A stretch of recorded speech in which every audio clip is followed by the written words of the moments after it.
Are you hearing wedding bells, ladies and gentlemen? Or are you just still, is your mind echoing with Cracker Barrel? Either way, we got you covered. Welcome to Wildcard Wednesday, a brand new episode of the Michele Tafoya podcast. Please hit subscribe, leave us a review, whatever. We'd love to have you on board for every single episode. We love Wednesdays. They are wildcards. We take you all over the internet with sometimes news, sometimes just stupidity and craziness, and it's fun. But we start with the biggest cultural story of, wow, a long time here in America. Immediately, when I heard that Travis Kelce and Taylor Swift got engaged, I thought, this is like our royal wedding. Now, the question is, will they do a huge wedding? Will they do a small wedding? Will they release photos and videos, or will they not? What if they televised it and made it like a pay-per-view and did it for charity? That would go over so huge. Can you imagine the numbers of people who would watch it? My question is, who will the bridal gown designer be? All kinds of bets. Again, small wedding, big wedding, destination or home. How's it going to go? Who will be the caterer? There are plenty of restaurants that are already posting on X, we will cater your wedding. Imagine the florists, the stationery providers, the dressmakers, the tux makers, all of the people, the DJs. Would she DJ the wedding or have a live band? I don't know. These are all questions yet to be answered. But it happened, this announcement, Tuesday, on a random Tuesday in August 2025. And it was right in the middle of Trump's cabinet meeting. So the intrepid reporters had to ask the question, and they did. Roll it, Misty. I'll have to ask you a serious question, but I have to tell you the biggest pop culture news of the year broke while we were in this cabinet meeting. Travis Kelce and Taylor Swift are engaged, and the world wants your reaction, sir. Well, I wish him a lot of luck. I think he's a great player. I think he's a great guy, and I think that she's a terrific person. So I wish them a lot of luck. I'm serious. So remember all the bad mouthing he did about Taylor Swift? Because she came out and endorsed Kamala Harris, and he didn't like that. And I think one of his posts on Truth or wherever it was, I hate Taylor Swift. But he was smart. And in this moment of national unity, while some people couldn't care less about this engagement, many people do, he took the high road. So good for him. I wonder if that will get him an invite. I somehow sort of doubt it. Who knows? By the way, speaking of cover of Vogue's, Travis, I heard that a magazine, I don't know if it was Vogue, maybe it was Vanity Fair, was considering putting Melania Trump on the cover. And some of the editorial board and writers said, I will effing walk out this door if you put her on the cover. That is so sick.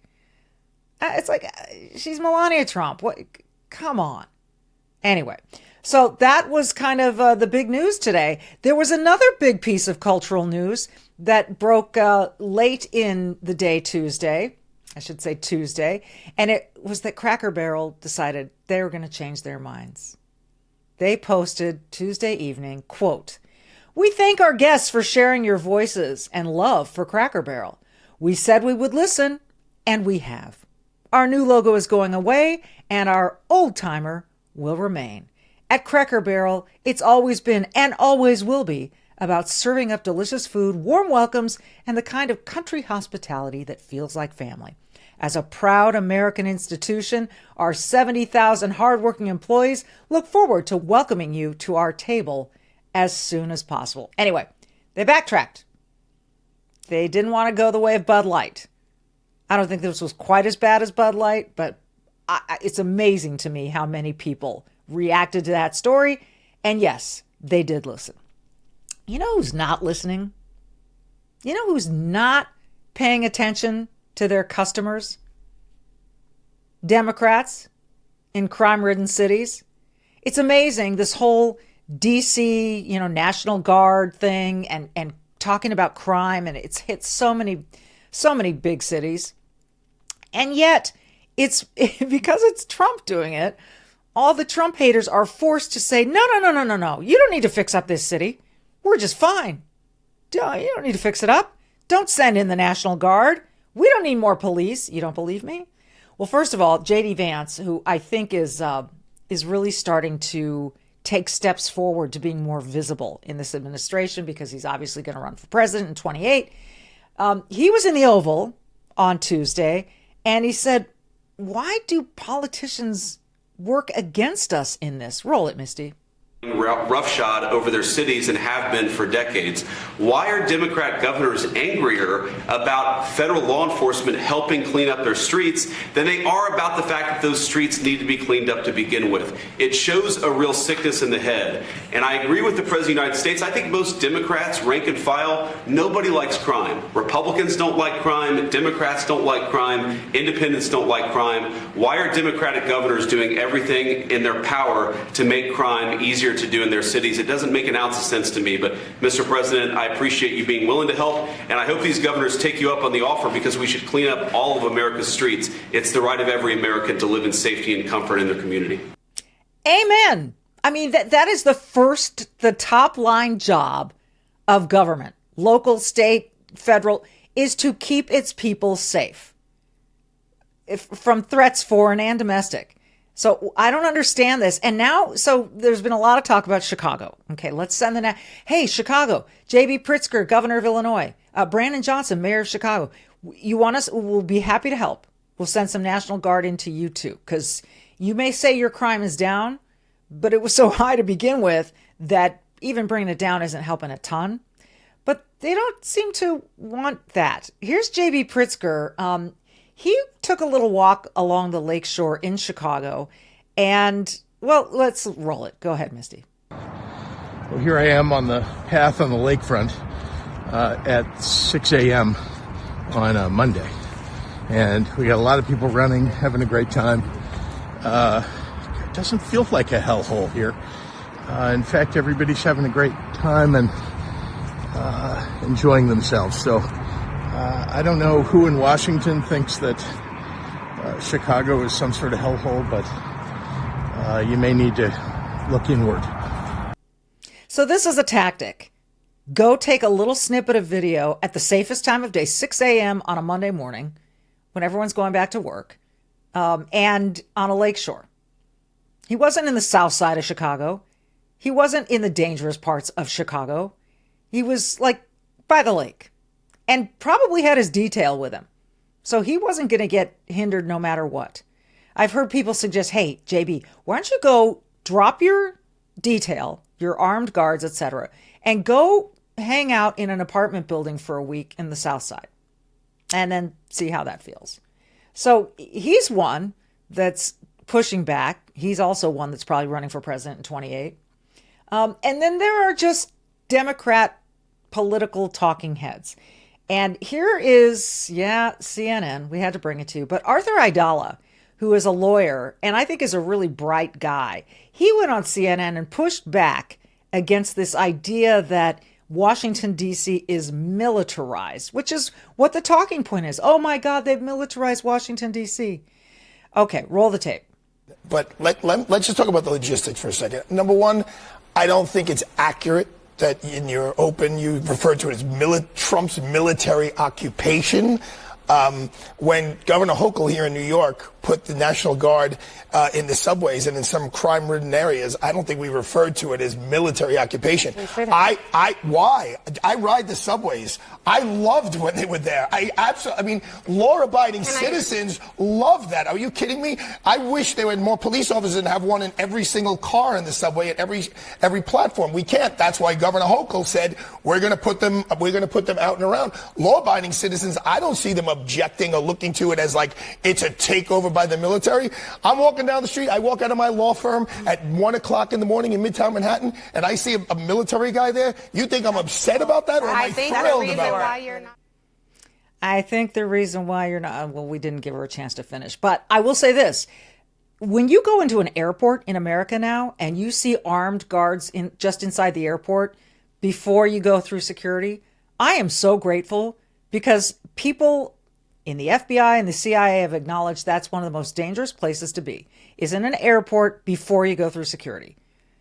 There have been incidents, okay? I spent 7 weeks in Bogota, Colombia, and we knew it was going to be dangerous when we went down there. We left all our jewelry at home, took off the wedding rings and so forth, went down there to finalize our adoption of our daughter, And outside of some of the malls and some of the public places, there were armed guards. I felt better about that. I felt like I was safer. I didn't feel like it was militarized. This narrative that it's a military occupation is ridiculous. But Brandon Johnson, now the mayor of Chicago, J.B. Pritzker's state, biggest city in Illinois, is Chicago, obviously. Brandon Johnson, the mayor, who is not very popular and I think is losing even more so, went on Morning Joe and was pressed about, wouldn't he welcome more law enforcement? Roll the tape. Would you also like to get federal funding to help put 5,000 more cops on the street in Chicago? Would that help drive down crime?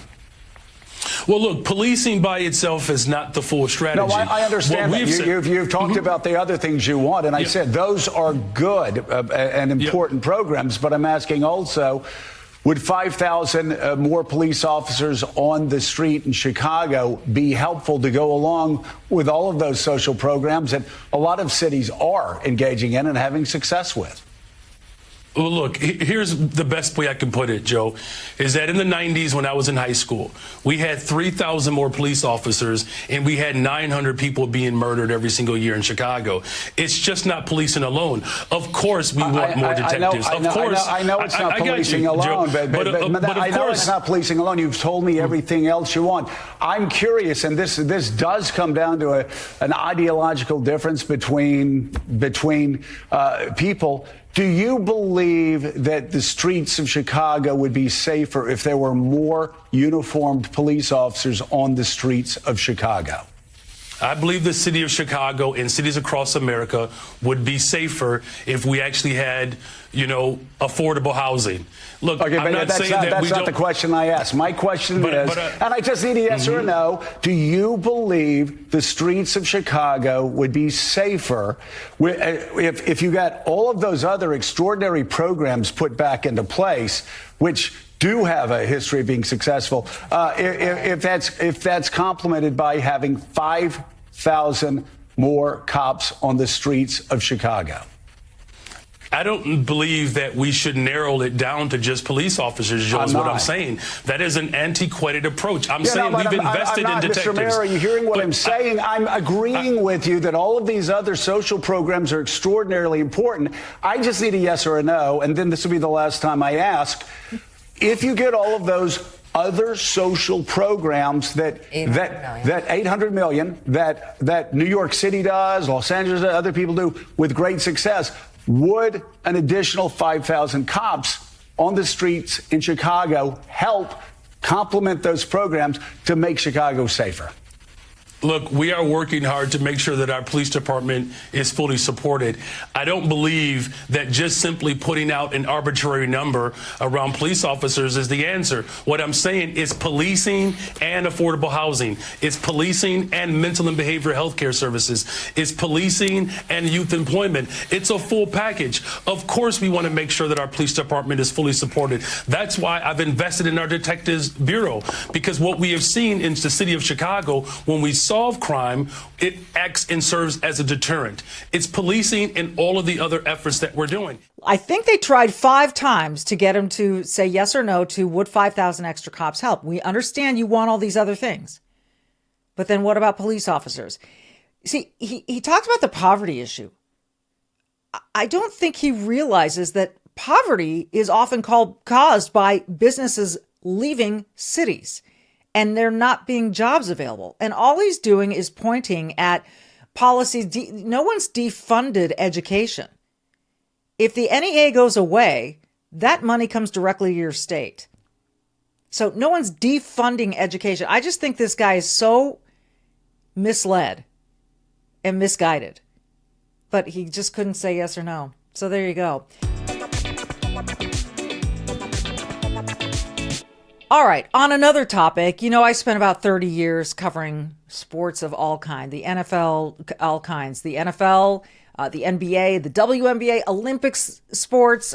I did a lot. And one thing I've learned is that real expertise comes from consistency, not guesswork. And that's why I'm excited to team up with Sports Corner Daily. Their free daily picks keep cashing with analysis so clear even a casual fan can cash in.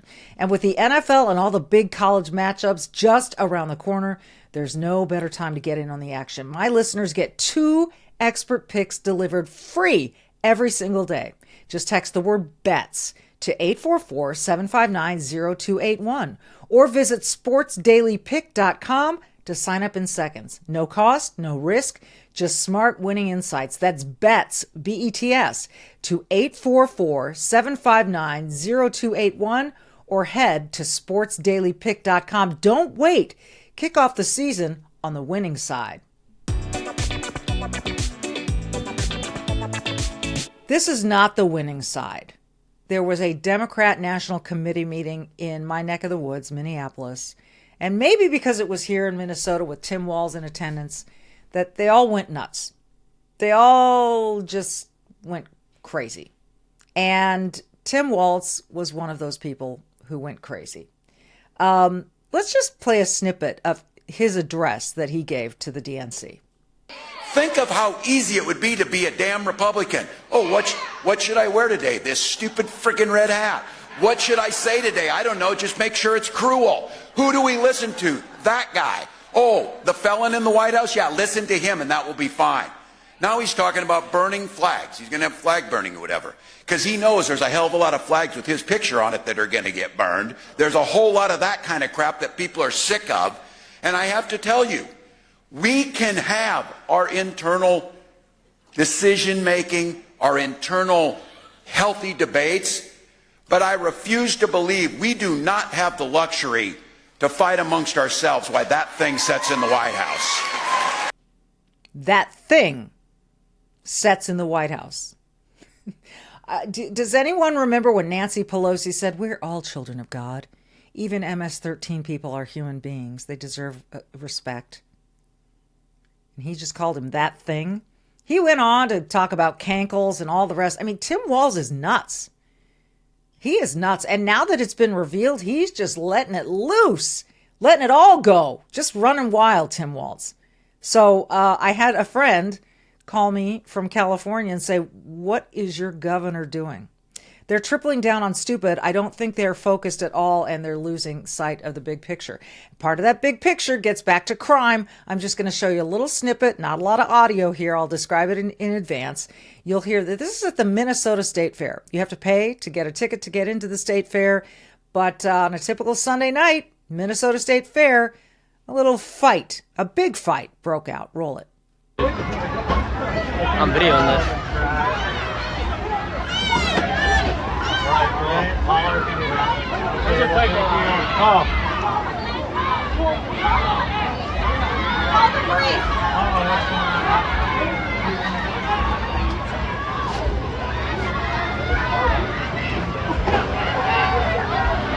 We're just not gonna do anything.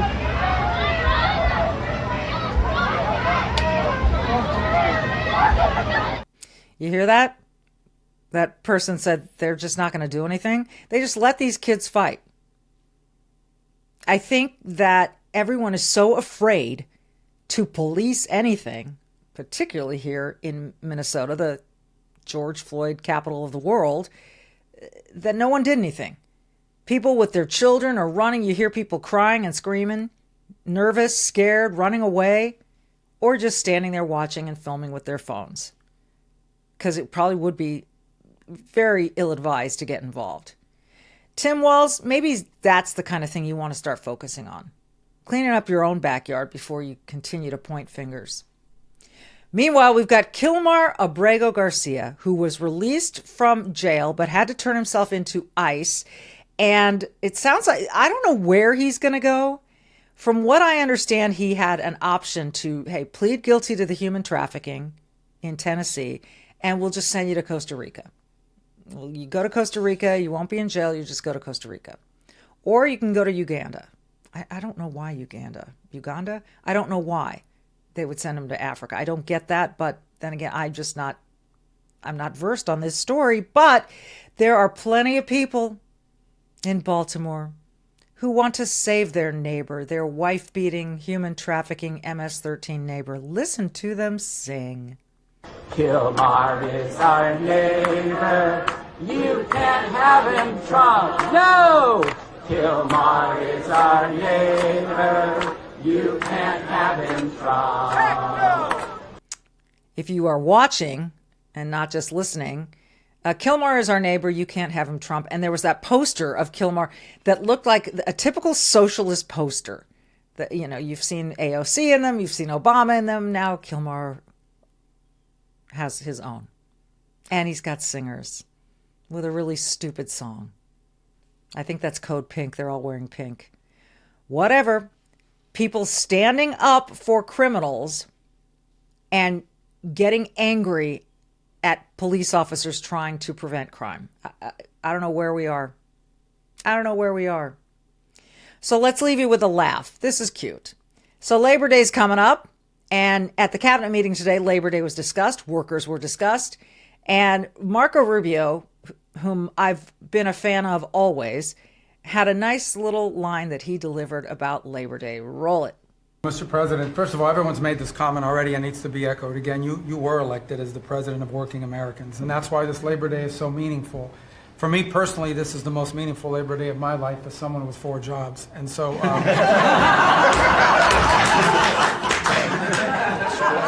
It's true. Marco Rubio is charming. He's got good timing. I like him so much. And he works his tail off. 4 job titles he has. Secretary of State being the most important.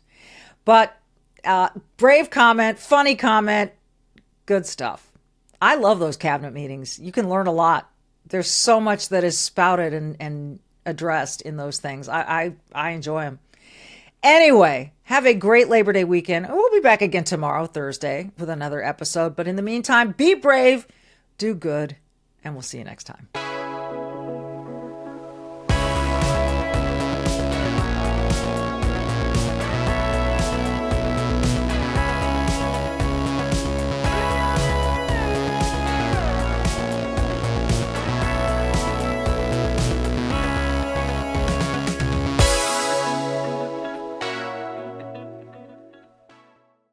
Hey, you can keep up with the Trump administration when you subscribe to the Trump Report. It's an email that brings you daily highlights from the Oval Office right to your inbox 5 days a week. Subscribe today at SalemPodcastNetwork.com/Trump.